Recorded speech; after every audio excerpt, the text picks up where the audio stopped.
Hi, I'm Skinner from ITS. Take a look at this bad boy, the DCH273 SDS Plus drill from Dewalt.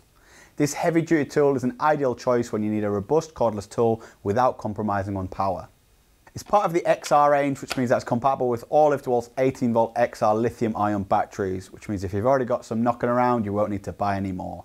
The drill has 3 modes. It's got a standard rotary drilling mode, a hammer drilling mode, and a chisel mode, making it ideal for any SDS applications. The drill uses brushless motor technology, which means that it's got less wearable parts, so it's going to have longer battery life and less maintenance.